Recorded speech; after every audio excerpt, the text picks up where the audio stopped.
What's up, gamers? Today we're playing Civ IV. I know what you're thinking. With all these different civilizations, which one is he gonna pick? Well, it's Russia. I let my Discord pick and it's Russia.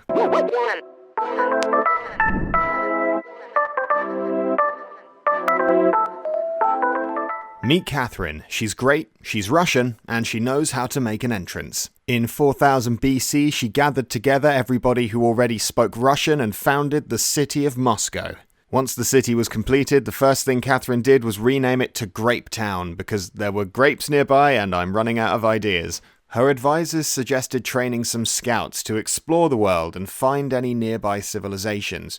Catherine told them that sounded really boring and insisted that they bring forth the burliest boys they could find. Also, there are clams living in the sea. Get a load of these clams. I want to learn how we can get some of these. As a Russian scouting party demolished a nearby tribal village, the inhabitants drew them a map which detailed the location of a second tribal village.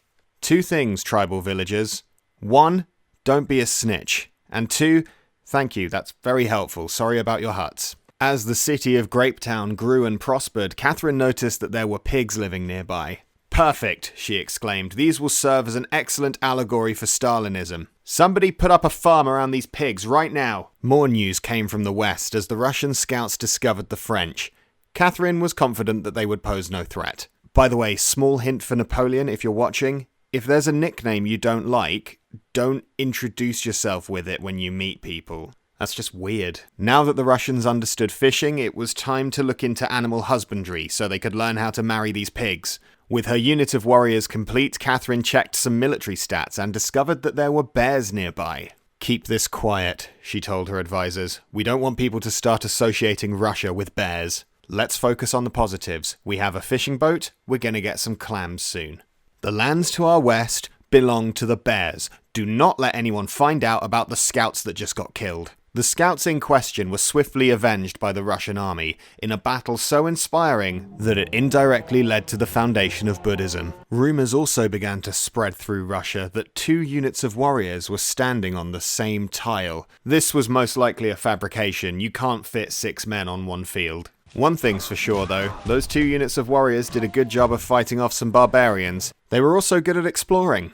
Damn, that's a lot of beavers. Somehow, despite having 2 units stacked on one tile, the second fight with barbarians didn't go nearly as well. Back near the capital, some Russian workers began constructing a farm for the pigs. Surely they would appreciate this. The farm would also provide extra protection from the barbarians that were amassing nearby. They're just barbarians, Catherine said, no need to be alarmed. They may have demolished our pig farm, but I'm sure they pose no threat to the capital. Okay, let's try this again. In 4000 BC, Catherine founded the city of Moscow, which was swiftly renamed to Titania, because it was the city that could not fall. Catherine knew that the best defense was a good knowledge of archery, so they got to work on that. All in all, things were going well. There were sheep near the capital, a tribal village that they sacked donated Russia some scouts, and another tribal village taught them how to fish. Then some lions showed up and told the sheep that they weren't concerned with their opinions. There were in fact quite a lot of lions nearby, which filled Catherine with a great sense of pride. Unexpectedly, the Russian scouts discovered Spain to the north, and their leader, Isabella, who was apparently delighted to make Catherine's acquaintance. The Spanish workers were making crop circles, but Russia's scouts did not have time to admire their handiwork as they squeezed through a narrow gap in the Spanish borders. Inspired by Isabella's expansion, Catherine made settlers of her own, deciding that she too would found a second city. Russia also adopted slavery, which in hindsight was a pretty cringe thing to do. Speaking of cringe, a group of barbarians were hanging out in the spot where Catherine wanted to build her second city. The Russian scouts to the north soon discovered that barbarians were a problem pretty much everywhere. While the settlers began their journey to found a new city, the scouts to the north discovered a problem. Isabella's borders had now grown to such an extent that the scouts could no longer get home. Catherine did what any reasonable manager would do and fired them. Good luck in the north, lads. Back in Russia, things were getting shaky.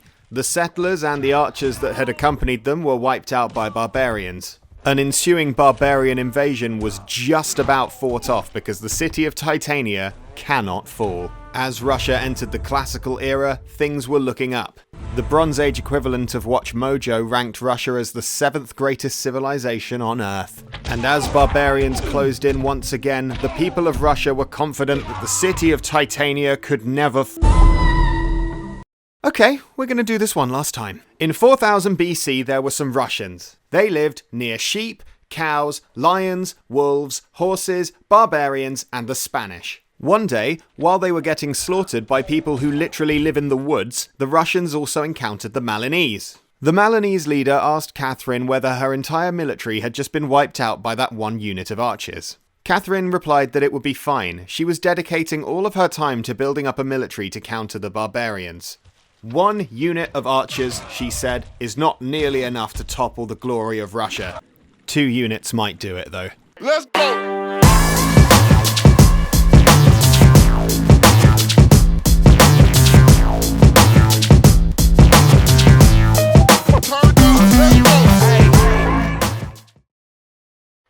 You're through to Sid Meier's Agent's Agency. Sid Meier's Agent speaking. How can I help? Eddie, good to hear from you. How's Civ 7 coming along? We're all very anxious to see it. Yeah, I did speak to Sid, and, like I said, Eddie, we're not moving on the name. Sid Meier's Civilization 7, please. We want to make sure that when it's in people's Steam library, it's under S, not C, okay? Otherwise they won't be able to find it.